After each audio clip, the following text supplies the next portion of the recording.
SSC CHSL combined higher secondary level 10+2 SSC का वो format है जो कि आपको तभी मौका दे देता है जब आप केवल 12th पास होते हो एक अच्छा करियर बनाने के लिए। सीएचएसएल का नोटिफिकेशन भी आ चुका है, हम सभी को पता है, उस दिन मैंने आपको बताया भी था।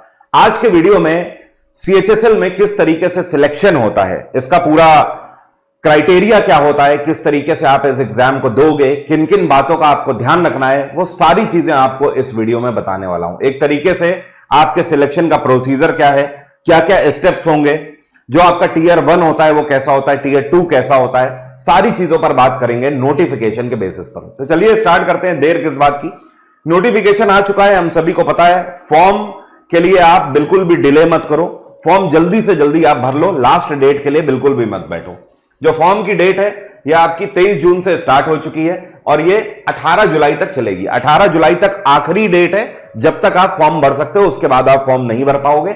लास्ट डेट के लिए इसलिए ना बैठो क्योंकि लास्ट डेट में सर्वर भी हैवी हो जाता है, कई बार फॉर्म नहीं फिल हो पाता है। सेकेंड थिंग अगर बात करें तो आखिरी में जो आपको एक दिन दिया जाएगा 19 तारीख जो है यह लास्ट फीस पेमेंट के लिए दी जाएगी और उसके बाद 24 घंटे के लिए विंडो खोला जाएगा। 23 जुलाई से 24 जुलाई तक रात 11 बजे तक यह आपको 24 घंटे का विंडो इसलिए दिया जाएगा ताकि आप अपने फॉर्म में अगर कोई गलती वगैरह हो गई है तो उसमें आप करेक्शन कर सको। यहीं पर मैं आपको एक चीज बता दूं, फॉर्म में गलती होने की गुंजाइश ना हो उसके लिए क्या करना है, आप जो भी अपनी फोटो लगाएं वो बहुत ज्यादा जूम भी ना हो, बहुत ज्यादा जूम आउट भी ना हो, दोनों का ध्यान रखें। एक नॉर्मल जो पासपोर्ट साइज फोटो होती है उस तरीके से फोटो को खींच के लगाएं। साथ में ध्यान रखें ऐसा ना हो फोटो में कि एक कान दिखाई दे रहा है दूसरा कान नहीं दिखाई दे रहा है, कभी किसी ने टोपी लगा रखी होती है या किसी ने चश्मा पहन रखा है। अगर आपका टेस्टेड चश्मा है तो भी उसको हटा दीजिएगा वरना फॉर्म रिजेक्ट हो जाएगा। तो ना ही मास्क लगा हो, ना ही टोपी लगी हो, ना ही चश्मा किसी तरीके का लगा हो, दोनों कान प्रॉपर दिख रहे हो, आपका जो फेस है वो बिल्कुल स्थिर हो, इस तरीके की आप फोटो लगाइए जिसकी वजह से फॉर्म आपका रिजेक्ट ना होने पाए। सबसे ज्यादा फॉर्म हर साल फोटो की वजह से रिजेक्ट होते हैं, सारी मेहनत खराब चली जाती है, तो ऐसा ना होने पाए।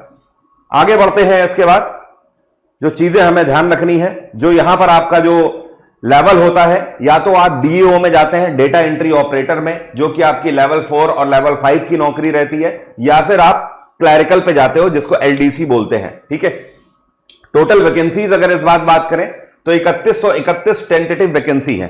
अब 3131 टेंटेटिव का मतलब यह है कि 3131 मिनिमम तो रहेंगी, इससे ज्यादा भी हो सकती है, इससे कम नहीं होंगी वैकेंसी।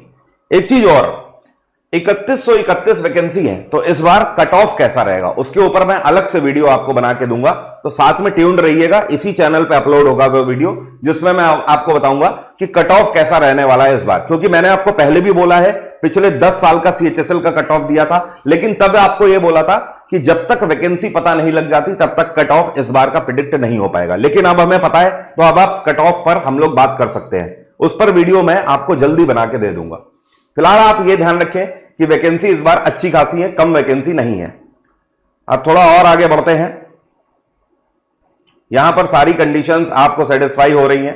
फोटोग्राफ की अगर आपको गाइडलाइन पढ़नी हो तो नोटिफिकेशन में पेज नंबर 12 में पूरी गाइडलाइन ये देखिए पूरा आपको बोल्ड में दी हुई है, वहां से आप पढ़ लीजिएगा। टेलीग्राम पर मैंने नोटिफिकेशन बहुत पहले से ही शेयर कर रखा है। अब आगे बढ़ते हैं कि सिलेक्शन प्रोसीजर क्या है इसका। इसमें और सीजीएल के सिलेक्शन प्रोसीजर में जमीन आसमान का अंतर है, लेकिन हाँ अगर सिलेबस की बात करें तो बहुत ज्यादा चेंजेस नहीं है। अब देखिए ये जो हमारा सीएचएसएल है ये टीयर 1 और टीयर 2 दो हिस्सों में डिवाइडेड है। आपको टीयर 1 की अगर हम बात करें तो टीयर 1 हमारा सेम यहां पर सीजीएल की तरह ही रहता है। टीयर 1 में देखिए वही हमसे 4 सब्जेक्ट पूछे जा रहे हैं। एक तो हमसे इंग्लिश पूछी जा रही है, जीएस पूछी जा रही है, क्वांट्स हो गई और जीए हो गई। ठीक है, जीआई में मतलब आपका रीजनिंग हो गया और जीए का मतलब हो गया आपका जीएस वाला वही पार्ट, जनरल अवेयरनेस और जनरल स्टडीज। सभी में 25-25 क्वेश्चन पूछे जा रहे हैं, 2-2 नंबर के क्वेश्चन है, मतलब 50-50 मार्क्स के। तो टोटल यहां पर आपका 200 नंबर का पेपर हो गया है और 25-25 मतलब 100 क्वेश्चन पूछे जाएंगे और 200 नंबर का पेपर है। 60 मिनट नॉर्मली मिलेंगे, जो लोग हैंडीकैप्ड कैटेगरी में है उनको 80 मिनट मिलेंगे, 20 मिनट एक्स्ट्रा मिलेंगे। एक चीज यहां पर इंपॉर्टेंट है जो कि आप ये ध्यान रखें, नेगेटिव मार्किंग। जी हां, नेगेटिव मार्किंग पर मुझे आपको ध्यान दिलाना था। 0.25 समझ के मत जाइएगा, नेगेटिव मार्किंग 0.50 है, मतलब सीधे सीधे आधा नंबर कटेगा। अभी तक 0.25 कटता था, आधा नंबर कटेगा, ये चेंज है, ये चीज ध्यान रखिएगा। अब इसके बाद टीयर 2 में आ जाते हैं। टीयर 2 में आपका सेक्शन वाइज कैटेगरी है। टोटल टीयर 2 के अंदर 4 सेक्शन आपको मिलेंगे। पहले सेक्शन का जो एग्जाम होगा इसके लिए आपको 1 घंटा मिलेगा। अब इसमें आपसे 60 क्वेश्चन पूछे जाएंगे, 30 मैथ के क्वेश्चन होंगे, 30 रीजनिंग के होंगे। हर एक क्वेश्चन 3 नंबर का होगा, तो 60 गुणे 3 180 नंबर का सेक्शन 1 होगा।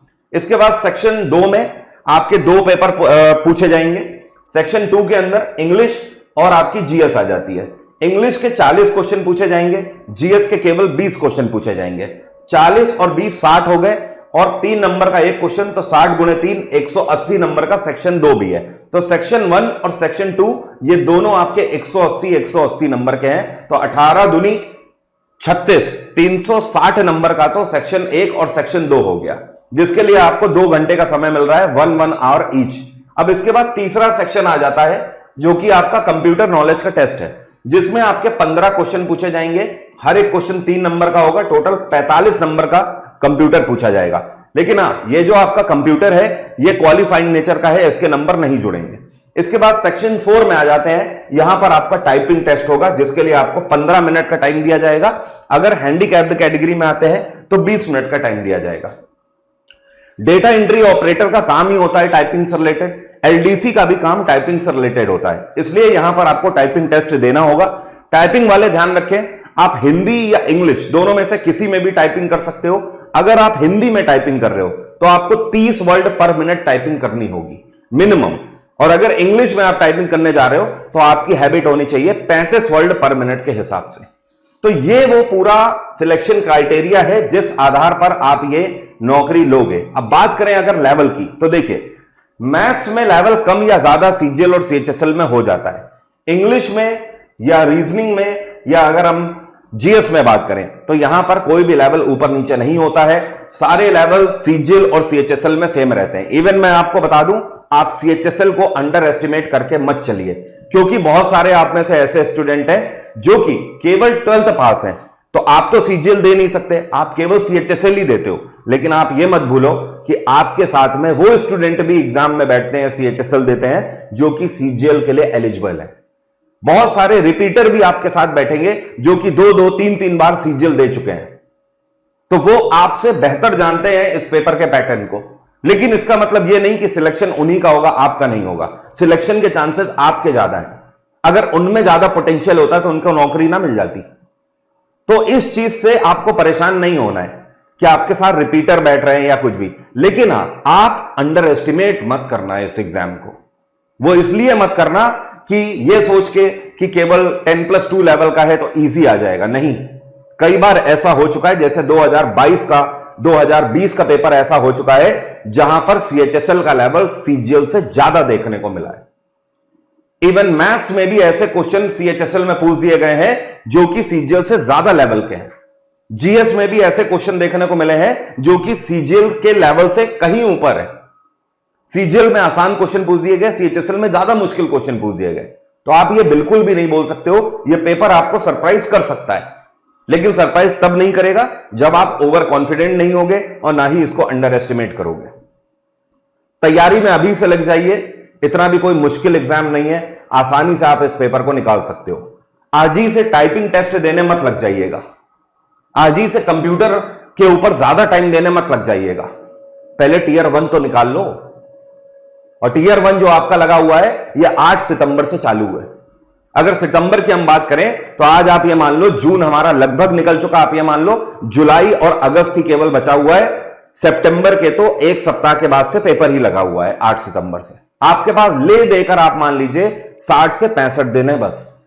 इन 60 से 65 दिन में कैसे इसको करना है यह आपको समझना है। स्ट्रैटेजीज हम लेकर आ रहे हैं, साथ में बैचेस भी हम चला रहे हैं। अगर स्टिल आपकी तैयारी नहीं हुई है तो आपको बता दूं, हमारा जो क्रैश कोर्स चल रहा है आप उसके थ्रू भी अपना पूरा सीएचएसएल की तैयारी कर सकते हो। जो हमारा क्रैश कोर्स चल रहा है इस टाइम पर टेक्स्ट बुक में, उसमें चारों सब्जेक्ट आपके कवर हो रहे हैं, लाइव क्लासेस भी हो रही हैं, और जो जीएसपी है पुराना वाला वो भी हमने रिकॉर्डेड फॉर्मेट में पूरा दे दिया है।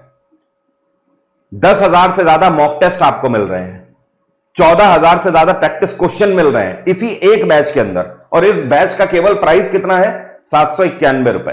वो भी तब है जब आप मेरा कोड लगाएंगे सुल्तान। इस बैच का डायरेक्ट लिंक वीडियो के डिस्क्रिप्शन में है, तुरंत जाइए उस पर क्लिक करिए, अप्लाई कोड का ऑप्शन आएगा, सुल्तान जैसे ही आप लगाओगे फी कम हो जाएगी और 791 के आसपास में आप ये पूरा क्रैश कोर्स अवेल कर सकते हो, जिसमें लाइव के साथ साथ रिकॉर्डेड क्लास भी है और आप पूरी अपनी तैयारी एक ही बार में कवर कर सकते हो। मॉक टेस्ट का दूसरा नाम टेस्ट बुक है, आपको पता ही है, इससे बेहतर मॉक टेस्ट होते ही नहीं है कहीं। तो आ जाइए, मिलते हैं। सुबह पे क्लासेस भी चल रही हैं और ये जो स्पेशल बैच है ये 26 से ही स्टार्ट हो रहा है। 26 से स्टार्ट का मतलब बस कल ही से ये स्टार्ट हो रहा है, बिल्कुल फ्रेश बैच है। और जो लोग ऐसे स्टूडेंट हैं जो कि जल्दी जल्दी कवर करना चाहते हैं तो उनको हमने रिकॉर्डेड जीएसपी भी दे दिया है। आप एक दिन में 4-4, 5-5 क्लास भी कवर करके फास्ट फॉरवर्ड में जल्दी से अपना सिलेबस कवर करके मॉक टेस्ट भी दे सकते हो। इस वीडियो में बात यहीं तक रहेगी। अगले वीडियो में नई स्ट्रैटेजी के साथ आऊंगा और आपको बताऊंगा कि हां जीएस का लेवल क्या रहता है और जीएस की तैयारी सीएचएसएल में आपको कैसे करनी चाहिए। Thank you everyone, bye, take care, have a nice day. आपका दिन मंगलमय हो। जय हिंद, जय भारत।